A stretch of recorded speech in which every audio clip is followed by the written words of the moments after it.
एक बार टुनटुन नाम की चिड़िया जंगल में रहती थी। टुनटुन पेट से थी। वह जल्दी ही अंडे देने वाली थी। वह भोजन की तलाश में जंगल में घूम रही थी। थोड़ी दूर आने पर उसे एक खेत दिखाई दिया। अरे कितनी अच्छी खेती है। मैं अब हर रोज यहीं से भोजन लेकर घर जाऊंगी।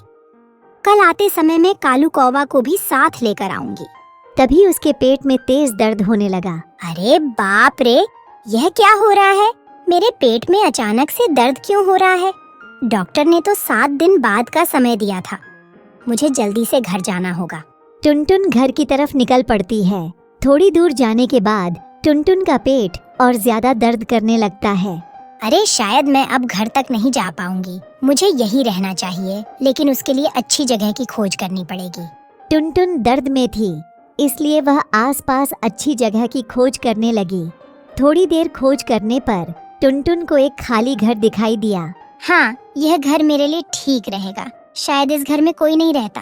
अंडों से बच्चे बाहर आने तक मुझे यहीं रहना होगा। थोड़ी देर बाद में टुनटुन 2 प्यारे प्यारे अंडे दे देती है। कुछ देर बाद वहाँ पर एक नागिन आ जाती है। नागिन को देखकर टुनटुन डर जाती है। क्या नाम है तुम्हारा? और तुम्हारी हिम्मत कैसे हुई मेरे घर में घुसने की? जी, मेरा नाम टुनटुन है। मैं पास वाले जंगल से भोजन की खोज में इस जंगल में आई थी, लेकिन घर वापस जाते समय मेरे पेट में अचानक से दर्द होने लगा। मैं घर तक जाने का इंतजार नहीं कर सकती थी। तभी मुझे यह घर दिखाई दिया और मुझे मजबूरी में यहाँ अंडे देने पड़े। मुझे माफ कर दीजिए, मुझे नहीं पता था। यह घर आपका है। क्या बच्चे बाहर आने तक आप मुझे यहाँ पर रहने दोगी? बड़ी आई, यहाँ पर रहने वाली अपने अंडे छोड़ और भाग जा यहाँ से, नहीं तो मैं तुझे भी खा जाऊंगी। नागिन टुनटुन को डराकर वहाँ से भगा देती है। टुनटुन दुखी मन से अपने घर पर आ जाती है। कुछ दिनों के बाद कालू कौवा भी उसी जगह से गुजर रहा था। तभी अचानक से बारिश शुरू हो जाती है। अरे, यह अचानक बारिश कैसे शुरू हो गई? मुझे कहीं पर रुकना होगा। सामने एक घर दिख रहा है। मैं बारिश थमने तक उसी में रुक जाता हूँ।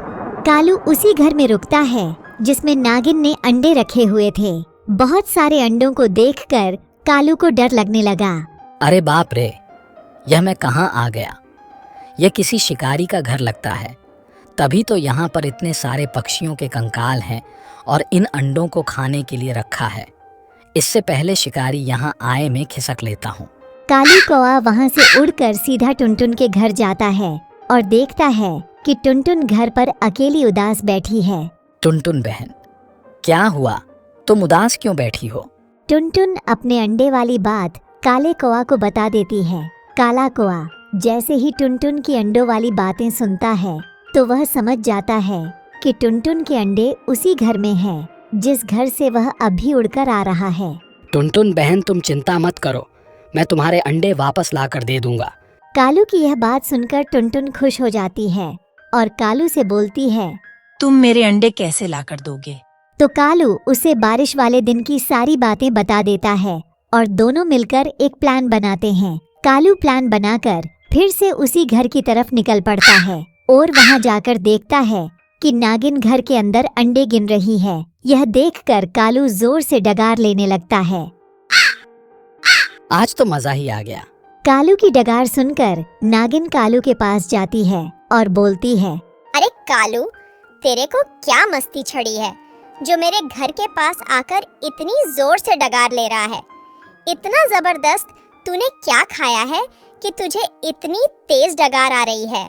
आप खाती रहो ये छोटे छोटे अंडे। मैं तो आज डायनासोर का बड़ा सा अंडा खाकर आया हूँ। क्या कहा तुमने? कालू, डायनासोर के अंडे कहाँ मिले तुझे? अरे नागिन, यही पास में ही डायनासोर के बहुत सारे अंडे रखे हैं और उनकी माँ भी मर चुकी है। मेरा तो एक ही अंडे में पेट भर चुका है। तुम भी जाकर खा सकती हो। चलो, तुम मुझे उन अंडों के पास लेकर चलो। नागिन की यह बात सुनकर कौवा मन ही मन मुस्कुराया और मन में सोचने लगा, यह मेरे जाल में फंस चुकी है, अभी मजा आएगा। ले तो चलूंगा, पर इसमें मेरा क्या फायदा होगा? आज के बाद मैं कभी भी तुम्हारे अंडे नहीं खाऊंगी। तो फिर चलो, आओ मेरे पीछे पीछे। यह बोलकर कालू नागिन को वहाँ से ले जाता है। दूसरी तरफ टुनटुन नागिन के घर में आकर अपने अंडों को वहाँ से लेकर चली जाती है। वो देखो, वह रहे डायनासोर के अंडे। अब मैं चलता हूँ, मुझे घर जाना है। ठीक है, अब तुम जा सकते हो। नागिन अंडों को खाने लगती है।